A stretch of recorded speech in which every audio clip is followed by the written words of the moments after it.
সুন্দর করিল। হ্যাঁ দো, এখানে দো।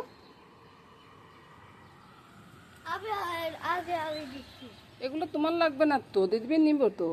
ওই যে আরেকটা আছে উপরে, আরেকটাও আছে, দেখো তুমি। হ্যাঁ আরেকটা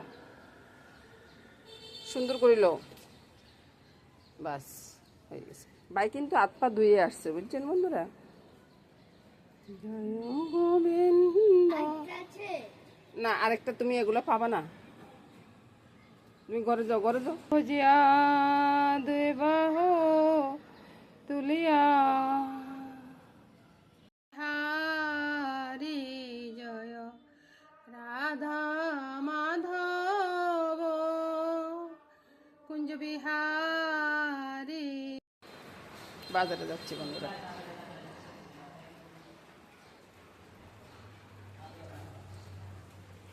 আর বাইরে বৃষ্টি।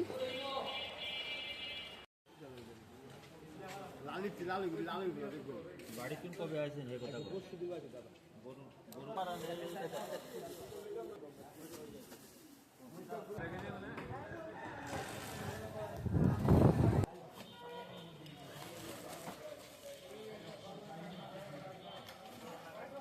বড় রুই আছে না, এই যে এখানে আছে, এখানে আছে।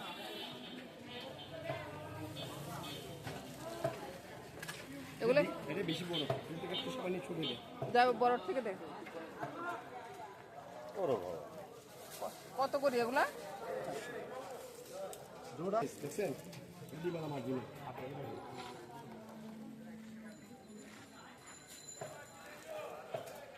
কাতল লিখে কয় কেজি? কাতার 4 কেজি 7 কেজি ডিম মানে সব ডিম হবে। আগুন দিলে আপনি বেশি আগুন আচ্ছা, কাতল মাছ তো আগে এরকম ডিম হইতো না, এখন এরকম ডিম হয় কেন? আপনি বর্ষা মানে না এটা ডিমের সিজন।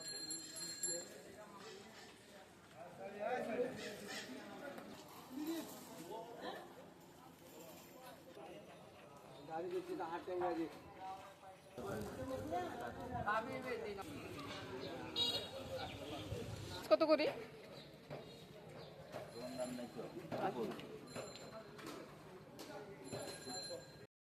দেখি বাজার করে এসে আর কি দেখি যে মামুনি সব রেডি করে রেখেছে। আজকে হাঁসের মাংস হবে, তবে হাঁসটা এখনো ইয়ে হয়নি আর কি, রেডি হয়নি। বাজার থেকে মাছগুলা নিয়ে আসছি। আর দাদুভাই কথা বলতেছে বন্ধুরা, একটু এলোমেলো, মানে গঞ্জনা তো শোনা যাবে সবাই মিলে কথা বললে আর কি।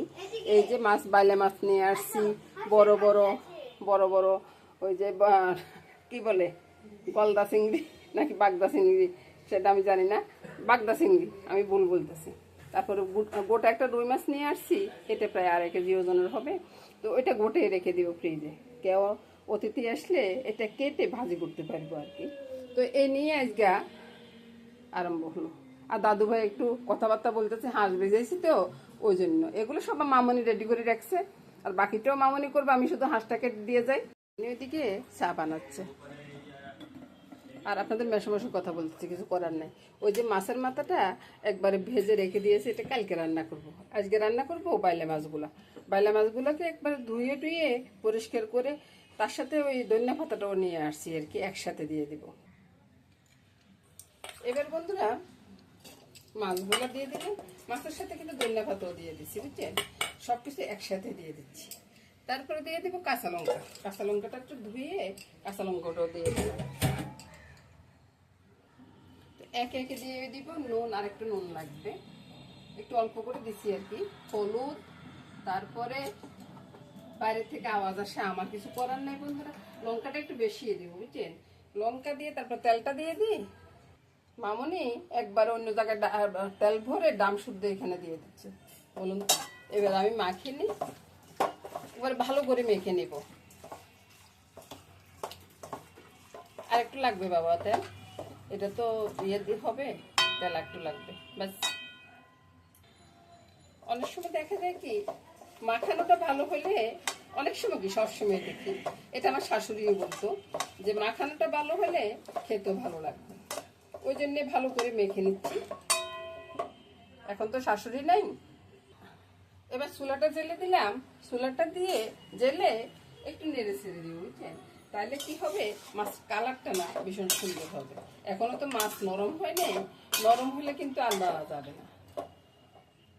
একটু নেড়ে ছেড়ে দিচ্ছি। এবার চতুর্দিক থেকে তেল ছড়াচ্ছে, তারপরে দিয়ে দিলাম ঝোলটা। ঝোল বেশি বাড়াবাড়ি দিব না, এতটুকুই যথেষ্ট। তারপরে একটু ঢুলিয়ে দিব। এখন তো মাছ নরম হয়ে গেছে, এখন আর ইয়ে দিব না আর কি। তারপরে ঢাকা দিয়ে কম আছে রান্না করবো। রান্না হওয়ার পরে কিন্তু আমি আপনাদেরকে দেখিয়ে দিব একটা চুল চলে আসছে কিভাবে, সেটা বুঝতেছেন। এবার ঢাকনাটা উঠে দেখাচ্ছি যে মাছের ঝোলটা হয়ে গেছে। ওই সময় কিন্তু আর কোনো নাড়াচাড়া হয় নাই বন্ধুরা।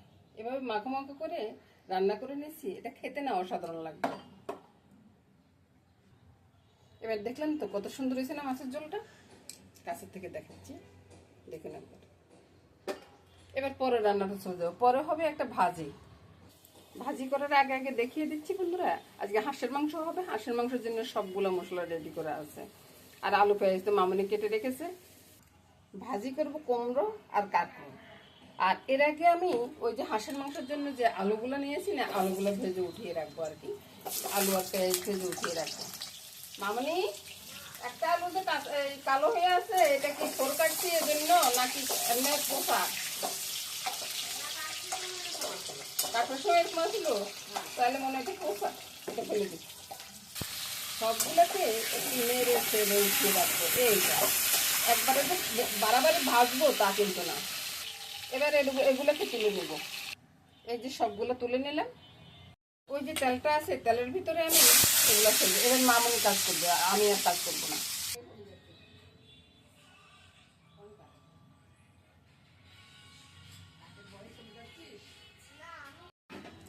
রসুন বাটা, আদা বাটা, ধনিয়া বাটা, জিরা বাটা, লঙ্কা বাটা, হলুদ বাটা, তারপর হলো পেঁয়াজ বাটা, এর উপরে তেজপাতা। এবার কি দিব, এবার হাঁসের মাংসটা দিব। হাঁসের মাংসটা এবার আমি চলে যাব। এবার বাকি কাজ মামুনি করবে। মামুনি মেখে টেকে কিছুক্ষণ রেখে আধা ঘন্টার মতো এভাবে রেখে দিবে। তারপরে চুলার আঁচটা জ্বালিয়ে মামুনি রান্নাটা করে নেবে। আর রান্না হওয়ার পরে বন্ধুরা আমি আপনাদেরকে দেখিয়ে দিব। আর এখন আমি আর কোনো কাজে করব না, আমি চলে যাচ্ছি। এইটা আমার মামুনি আসছে, মামুনি সব মেখে টেকে রেডি করে রাখবে আর কি। একবার ভালোভাবে মাখাও, যতটা ভালো করে পারো ততটা ভালোভাবে মাখাও, তাহলে মাংসের টেস্টটা না অনেক গুণ বেড়ে যাবে, বুঝছো? এভাবে সবসময় রান্না করবে। হাঁসের মাংস তো হাঁসের মাংস এভাবে রান্না করে ভালো, আর খাসির মাংসটাও ঠিক একইভাবে রান্না করা। এবার তুমি একটা কাজ করো, ওই যে ইয়েগুলো একসাথে মেখে নাও, একসাথে একটু মেখে নাও, মেখে তারপর ঢাকা দিয়ে রেখে দাও। ঢাকা দিয়ে রেখে দিবে। আর আধা ঘন্টা পরে বা 1 ঘন্টা পরে এসে চুলাটা জ্বেলে দিবা। আমি চলে যাচ্ছি, কিন্তু আমি আর রান্না হওয়ার পরে এসে আমি দেখাবো। আমি কিন্তু দূরের থেকে দেখাচ্ছি আমার মামুনি রান্না করতেছে, বুঝছেন? রান্না হওয়ার পরে তারপরে দেখিয়ে দিব যে কেমন রান্না করলো আমার মামুনি। আমার মামুনির হাতে রান্না কিন্তু খুব চমৎকার হয়। বাস আর লাগবো না, এটা লাগলো। দেখলেন তো কত সুন্দর কালার করে আমার মামুনি মাংস রান্না করছে। ওই যে লবণটা দিতে ভুলে গেছিলাম আমি, লবণটা পরে মামুনি বললো যে মা লবণ তো দেননি, তো মামুনি এসে লবণটা মেখে রাখলো আর কি, সেটা আপনাদেরকে দেখাইতে পারিনি। খুব মনোযোগ দিয়ে রান্না করতেছে।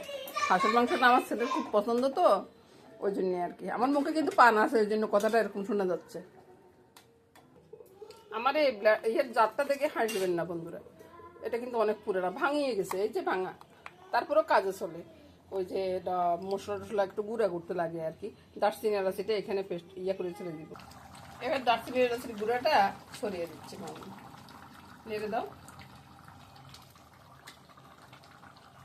টক বক করে ফুটতে কিন্তু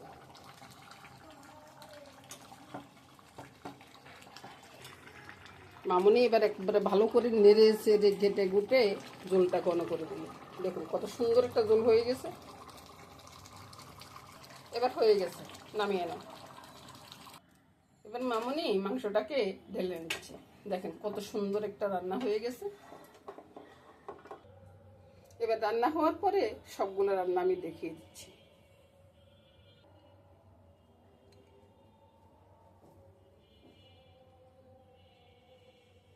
দেখলেন তো এবার কত সুন্দরভাবে রান্নাটা হয়ে গেল। তো নমস্কার বন্ধুরা, সবাই ভালো থাকুন, সুস্থ থাকুন, সুন্দর থাকুন বন্ধুরা, এই কামনা করে আজকের মতো এখানে বিদায় নিলাম। আগামী দিন আবার দেখা হবে। ততক্ষণ সবাই ভালো থাকুন।